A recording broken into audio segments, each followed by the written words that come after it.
Olá, amigos, tudo bem? Hoje o nosso estudo é o santuário.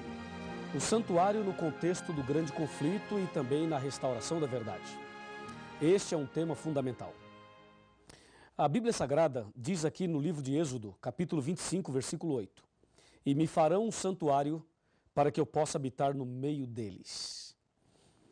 Esse versículo resume praticamente tudo que nós temos a estudar hoje. E para entendê-lo bem, precisamos navegar um pouco nas páginas das Sagradas Escrituras. Aqui no meu computador, eu tenho muitas informações importantes que eu gostaria de apresentar a você. Primeiramente, antes do pecado, o relacionamento de Deus com o homem era face a face. Está no livro de Gênesis, no capítulo 2, de 15 a 17, quando Deus se comunicava com Adão e Eva face a face. Isto antes do pecado. Logo após o pecado, o homem não pôde mais ter esse relacionamento face a face com Deus. O homem pecou e se escondeu de Deus. Por isso Deus chegou no jardim do Éden, na viração do dia, como de costume, e Adão e Eva não estavam ali, e diz a Bíblia que Adão e Eva falaram: Senhor, ouvimos a tua voz e tivemos medo e nos escondemos. Veja que logo após o pecado, o homem só ouvia a voz de Deus, mas não tinha mais esse relacionamento face a face. Muitos anos depois, na época do profeta Isaías, o profeta diz no capítulo 59, versículo 2, assim, as vossas iniquidades fazem separação entre vós e o vosso Deus, e os vossos pecados encobrem o seu rosto de vós, para que vos não ouça. Veja que na época do profeta Isaías, o homem nem sequer ouvia mais a voz de Deus. E nos dias de hoje, lemos em Apocalipse 3:20, eis que estou à porta e bato. Se alguém ouvir a minha voz, olha a condição, se alguém ouvir a minha voz e abrir a porta, entrarei em sua casa, cearei com ele e ele comigo. Percebeu o distanciamento? Percebeu o afastamento?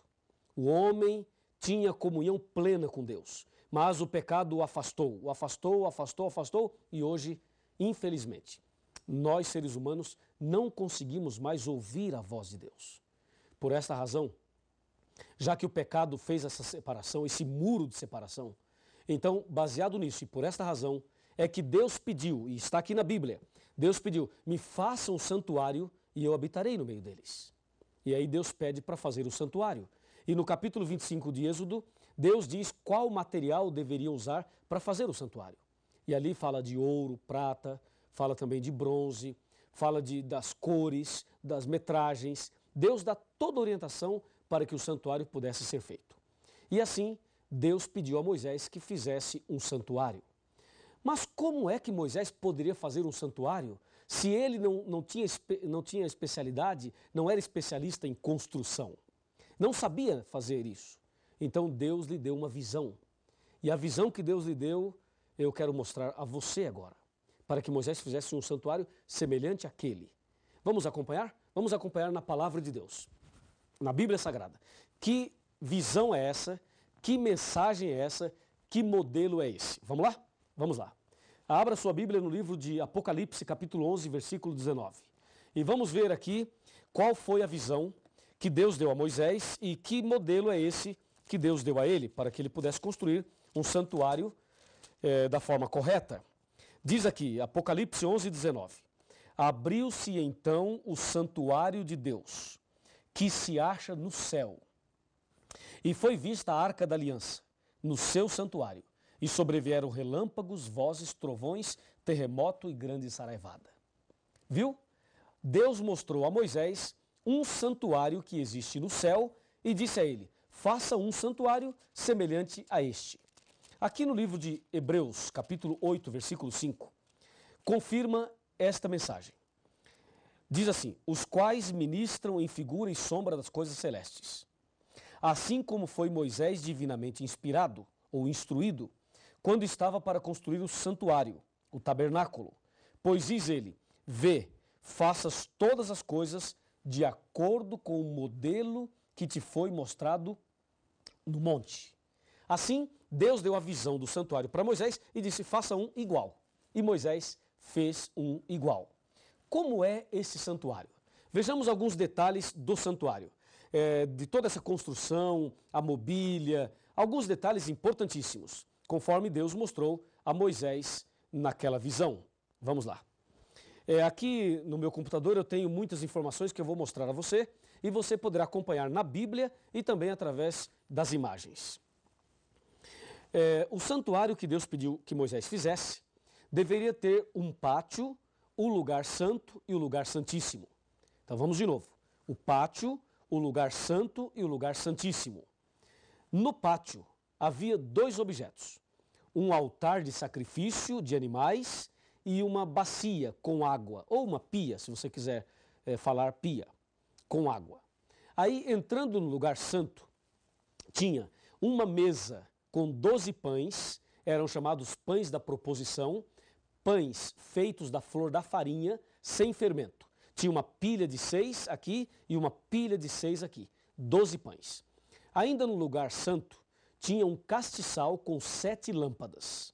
Essas lâmpadas ficavam acesas de dia e de noite, continuamente. E o que fazia aquelas lâmpadas ficarem acesas era azeite, o azeite. Tinha também no lugar santo um altar de incenso. Esse altar ficava mais ou menos ali próximo à divisão para o lugar santíssimo, mas ainda no lugar santo. Um altar de incenso. Depois, passando para o lugar santíssimo, havia uma cortina grande, um véu enorme. Essa cortina chamavam de véu. Esse véu é que separava o santo do santíssimo. No lugar santíssimo havia uma grande arca, um caixote, uma arca de madeira revestida de ouro, e essa arca é conhecida na Bíblia como a Arca da Aliança ou Arca do Concerto. Ali estava no lugar santíssimo. Dentro desta arca, no lugar santíssimo, tinha o maná, a vara de Arão que floresceu e as 2 tábuas dos 10 mandamentos. Isso estava dentro da arca. Sobre a arca tinha uma tampa, e essa tampa chamava-se propiciatório. E sobre a tampa haviam 2 anjos querubins feitos de ouro, assim, ó, um curvado para o outro, assim, entendeu? Desse jeito. 2 anjos sobre a tampa da arca. E aí, no meio desses 2 anjos, sobre a arca, no lugar santíssimo, era exatamente ali que Deus se manifestava uma vez ao ano. Esse dia que Deus se manifestava era conhecido como o dia da expiação. Era o dia da reconciliação, o dia do juízo, o dia do perdão, o dia da misericórdia. Esse dia da expiação, Deus se manifestava ali, no lugar santíssimo, sobre a arca, entre os 2 querubins. Essa manifestação de Deus ali era conhecida como Shekinah. O Shekinah era a presença de Deus, uma nuvem de fogo com a presença do Deus Todo-Poderoso. Tudo isso que acabei de apresentar a você está em Hebreus capítulo 9, de 1 a 7. Lembrando que no lugar santo o sacerdote entrava e no lugar santíssimo só o sumo sacerdote. O sacerdote entrava no lugar santo 2 vezes ao dia e no lugar santíssimo o sumo sacerdote sozinho 1 vez no ano ou ao ano. O que tudo aquilo significava? Para que aquele santuário? O santuário do Antigo Testamento era como uma escola para ensinar para o povo o plano da salvação. Até porque antes de Cristo morrer na cruz, as pessoas não tinham essa referência que nós temos hoje para obter o perdão pelo sangue de Cristo. Então, eles tinham o santuário e toda vez que cometia um pecado, eles deveriam pegar um cordeiro, o pecador levava o cordeiro até o pátio do santuário, ali ele se ajoelhava, colocava a mão sobre a cabeça do cordeiro, confessava os pecados a Deus e transferia a sua culpa do pecado para o cordeirinho. Depois pegava um facão e cortava o pescoço do cordeirinho. E aquele cordeirinho morria no seu lugar e o sangue dele era usado ali no santuário pelo sacerdote, e o sacerdote então com o seu polegar direito fazia as impressões digitais nas pontas do altar. E o restante do sangue jogava no véu e derramava à base do altar. Levítico 4, de 27 a 30. Ali tem a descrição desse ritual do santuário. Assim, o santuário funcionou durante muitos anos antes de Cristo. Era uma tenda móvel que eles montavam e desmontavam. e fizeram isso mais de 40 vezes, aproximadamente 41 vezes, montando e desmontando o santuário. E assim eles faziam o ritual do santuário a cada dia durante o ano todo. Quando completava um ano fazendo tudo isso, então o sumo sacerdote entrava no lugar santíssimo para apresentar os pecados do ano todo a Deus. Deus se manifestava e, pela sua misericórdia, perdoava os pecados do povo. E esse dia era o dia da purificação do santuário, era o dia da expiação, era o dia do juízo. E aí eles faziam toda a limpeza do santuário, trocavam as cortinas, trocavam ali os tapetes, limpavam tudo, todo aquele sangue, tiravam tudo ali e o ano seguinte começava tudo de novo. E assim sucessivamente. Não é incrível tudo isso? É realmente impressionante. Agora, o que cada detalhe desse santuário significava? Primeiramente, o santuário tinha 3 portas.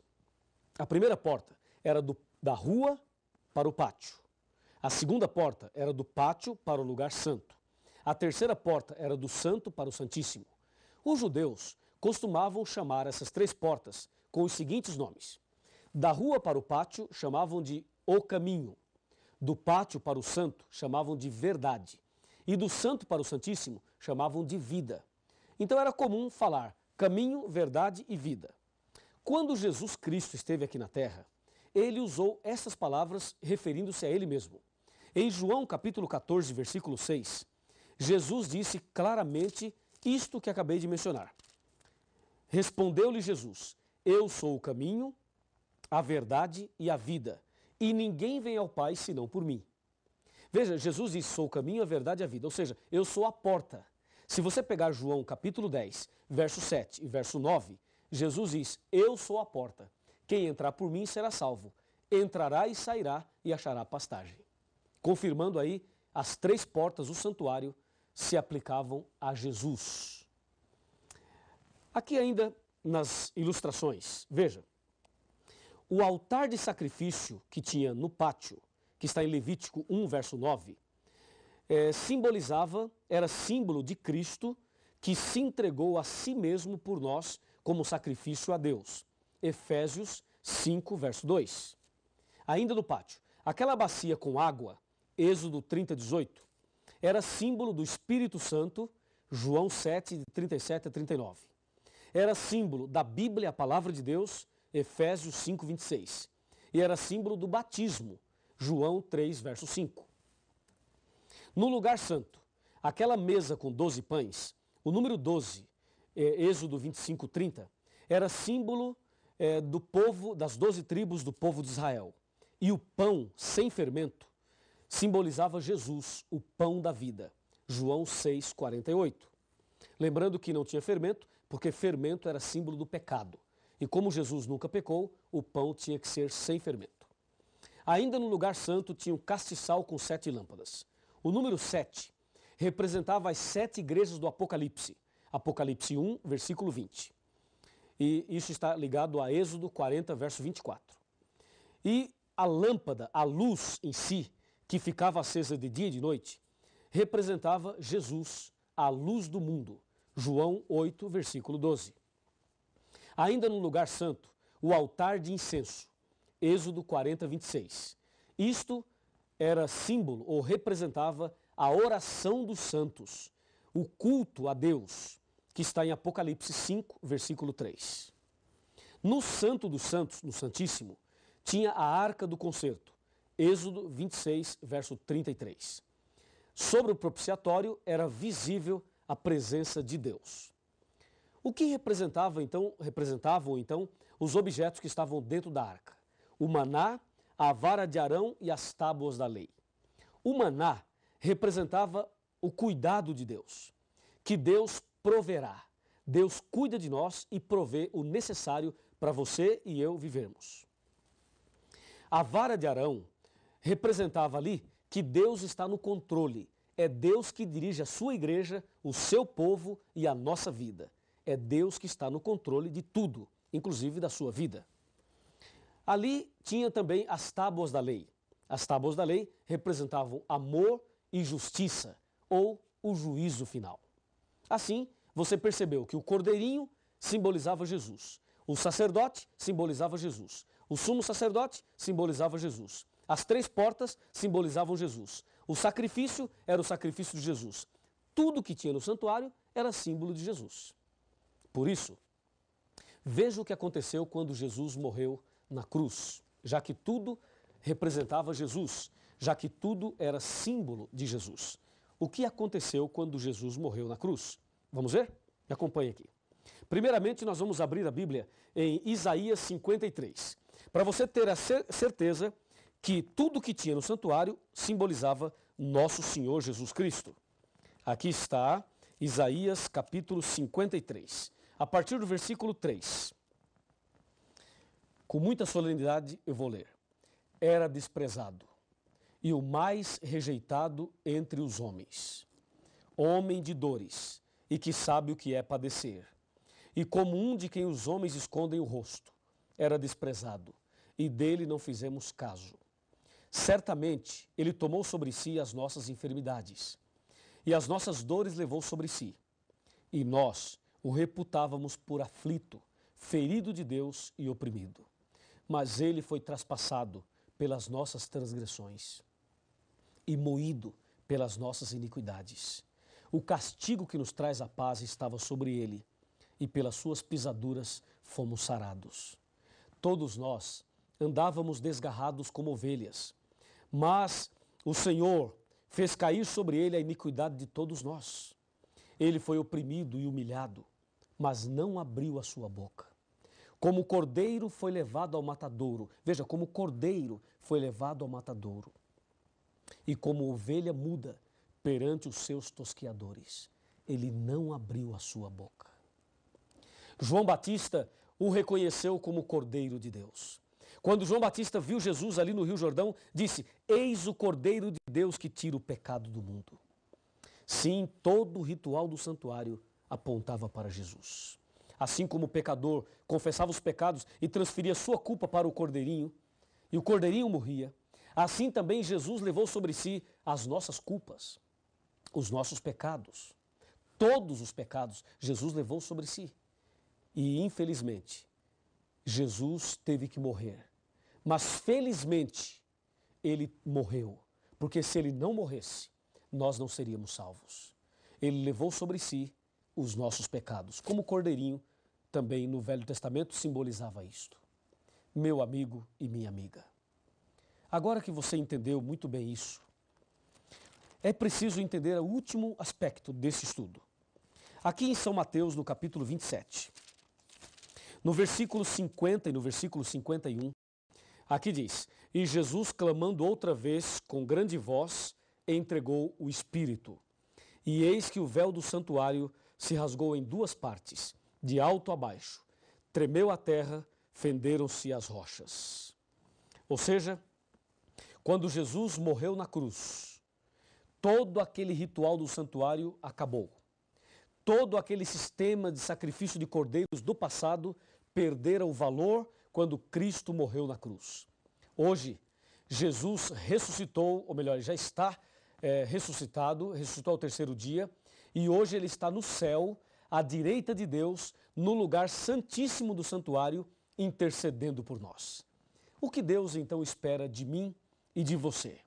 Por favor, vem aqui bem pertinho, quero falar algo muito importante para você. Pode se aproximar aqui, quero falar algo muito importante para você. Vem cá.